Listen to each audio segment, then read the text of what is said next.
In this world, nothing can be said to be certain, except chess and punching each other. So, Bad Res Games combined the two in the new game Checkmate Showdown. They opened a closed beta. only cool people were allowed. Sorry, you probably couldn't get in. And hosted the very first tournament. Can I take home the glory of being the best Checkmate Showdown player in the world before anyone that's actually good plays the game? Before we get into the matches, let's set the scene. The closed beta was only opened for 3 days, which isn't a lot of time to learn 5 completely different characters. On top of that, it was also my grandmother's birthday weekend, and I had some calculus homework to finish. What I'm saying is, I wasn't too optimistic about my chances of actually winning, but I got heart, and a lot of glory is riding on this one. So, whenever I had free time, I got to work labbing all of the pieces and figuring out their respective playstyles. Speaking of the pieces, let's figure out how this game actually works. It's essentially chess, but with some slight differences. Whenever a piece is going to take another piece, instead of, well, it goes into a one-on-one fighting match. Every character has 1000 HP, a special meter, and a burst option to get out of combos. Whoever wins this match gets to keep their piece, meaning you can defend your pieces, and by extension your king, by simply winning. Your pieces also keep the HP from the fights that they take. You might immediately think that at this point the chess portion doesn't matter, but you can actually get assist characters by defending your pieces like in chess, and you get access to your ultimate if you initiate the fight. And with them retaining their health from each fight, they may win over and over, but if you throw enough pieces at them, they'll die eventually.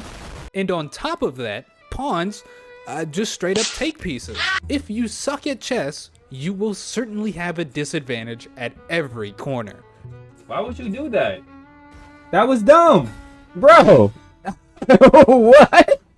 As you all may know, my chess is nice, but my fighting game knowledge leaves a little bit to be desired. And I often never go out of my comfort zone when it comes to the characters I pick. I'm more of a Giovanna, Cammy, Goku Black, white human knight kind of guy. I just like having options. But in this game, I had to make sure that all of my pieces were at least somewhat strong, and that meant learning how to play a bunch of different archetypes. The Bishop is the rushdown character. Fast movement, fast air specials, and a lot of interesting cross-ups. Fortunately for me, he had the easiest combos to learn and master, and I didn't have to spend any time at all learning him. I could quickly move on to characters I didn't really understand, like the Knight. The Knight is a summon-like character that throws ghosts from across the screen, and can teleport to them to pressure or start combos if he gets a hit. Everyone can only hold 3 special bars though, and his actual buttons are slow and clunky, which means his neutral is kind of ass. Everybody thought he was the second worst character here, but after some testing I didn't really agree.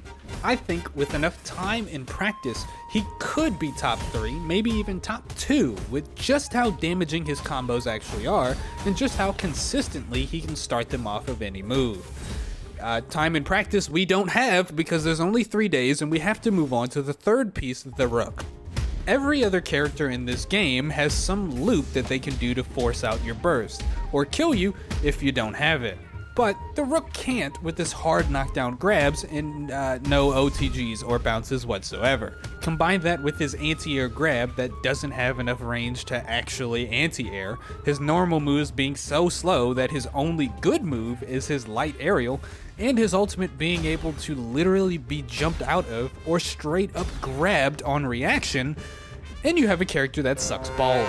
But unlike the Rook, the Queen is busted. She has the speed of the Bishop, the threat range of the Knight, and better cross-ups than the Bishop. Similar to how she operates in actual chess, she is the heart of your attacks. Good Queen players can win games on their own.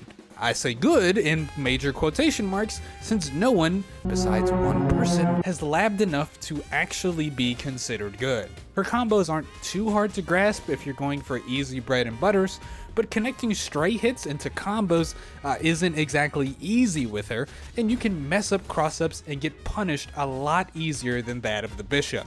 But if you don't know what you're doing, then neither does your opponent, and she's still arguably the strongest piece in the game. Arguably, because in this game, the king is no longer a coward. He wields a sledgehammer, rocking insanely long reach and hard-hitting normals that can be used to start combos or to just keep that long range. Long range he can utilize with his special that summons a pawn that just walks forward. He can walk with it and continue his pressure, or use it to just create space and reset the neutral once again, where you are going to have to find another way in. He also has the only get out of jail free counter, the contested best combo game of any piece, and the uncontested best ultimate of any piece, giving him armor, doing a bunch of damage, and putting the enemy in stun lock, allowing him to walk up and do whatever he wants. However, he doesn't have the rushdown capabilities of the queen or the bishop, and personally, I just cannot fathom not running forward towards the enemy at any and all opportunities, so trying to keep this guy alive, which is very important, if he dies you lose the game, is going to be a bit of a problem. So, with the little time I had, I practiced these 5 characters hard. I got working, consistent bread and butters figured out for every character. I'm as consistent as you can get in 3 days, and an idea as to how to play all of their respective archetypes. And despite my numerous pre-Johns and a complete lack of faith in myself, I had somehow managed to earn enough of a reputation to get a top 4 seed, placing me on the other side of the bracket from the guy who was definitely going to win. Goofquake was the very first person I played online, and destroyed me with 1 bishop. Did you get perfected? I mean, the bishop is kind of just crazy. He was good at the chess part, and he was godlike at the fighting part. Everybody in the closed beta knew his name, and knew that it would be a miracle if anybody could take a game off of him, much less win. That's because nobody did take a game off of him in the entire duration of the beta leading up to the tournament. He talked a lot of shit. Franz is probably going to be me versus Stealth. Stealth's on your side of the bracket. Ah, shit. Well, I guess we're not going to have a good Grants. But just like the LeBron Jameses, the Wayne Gretzky's, I really don't know if Wayne Gretzky talked a lot of shit. I don't really watch NHL. Disputed and refuted. G-O-A-T. You've been going downhill since Pro Skater 3. Oh, I guess so. The Wayne Gretzky's, the MK Leos of our past, he could back it up. Luckily, I played well enough to earn that top seed and sneak on to the other side of the bracket and actually get a buy-in. I actually got 2 because both of the people behind me DQ'd, so I kind of got into quarterfinals for free. So, all I needed to do was make it to the finals, and I could potentially make the upset of the century.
Unfortunate, but if I was Mert, I would think that was a complete fucking win.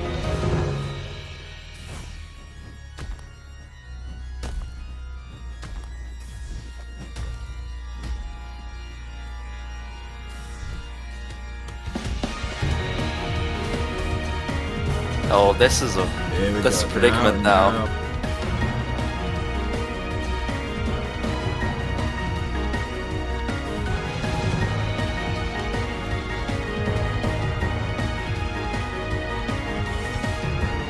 And Maya will just eat up the board for now. Yep.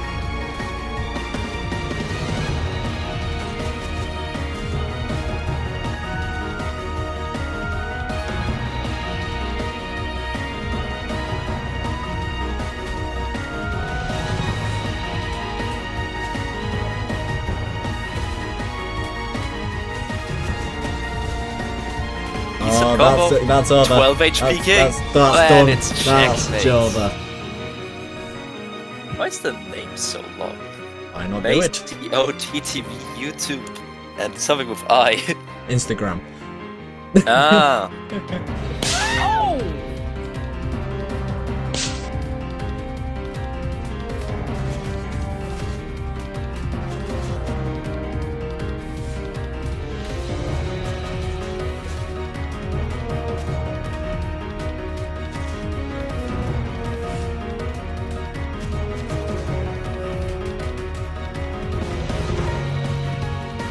That would have been. Oh! Ooh. But he takes it.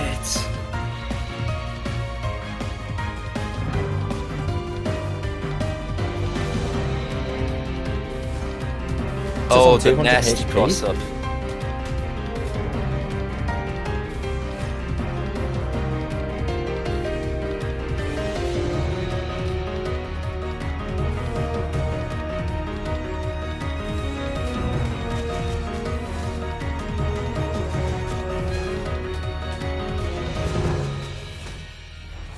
Nice.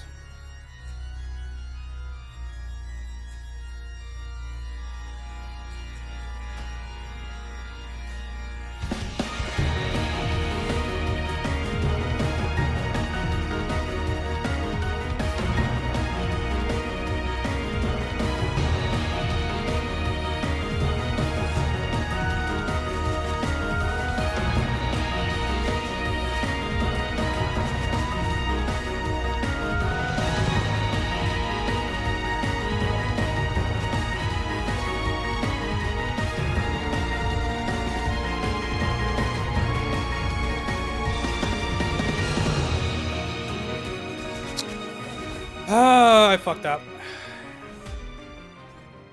Fuck, I could have won. GG's.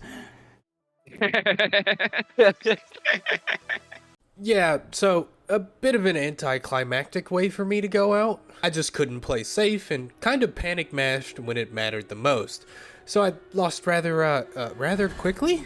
But in my defense, it was my grandmother's birthday weekend, and you know, I had calculus homework to finish, and I was getting kind of hungry. My pizza was here. Still, I'm a bit of a sore loser, and I'd like to take this time to apologize to Monsieur Honhon, because I insta-queued right after that loss, opened my king up to attack immediately, destroyed his knight, and then proceeded to destroy him in the game, and then immediately left after the one game. I was toxic, and you didn't deserve that smoke. I'm sorry. But someone who did deserve that smoke was the tournament winner, Girthquake. Big surprise to everyone, it was a 2-0. But he agreed to play me right after.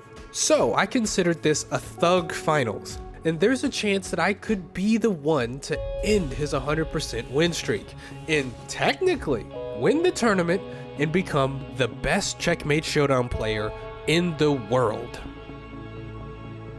I actually shouldn't have pressed the grab button because I read the cross up. I just pressed the grab button. Yeah, no, that was a 2-0 into handshake too. But I got some good wins and I played my heart out. And in the end, is it really only about winning or losing? In this journey, I learned how to play a bunch of different playstyles. I learned and I created a lot of new combos, and I left my mark on the Checkmate Showdown world. I earned the respect of my peers. That was the best air heavy a Rook has ever pressed. I destroyed a guy that apparently did good at the Evo showcase. Sorry about that again. And made a lot of great friends along the way.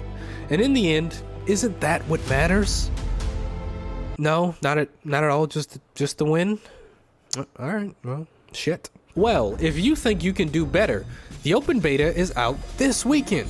Try the game out, see what you think, and there's probably going to be a tournament somewhere that you can enter.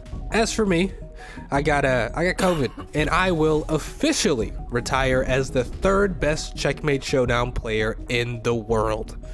Sue me.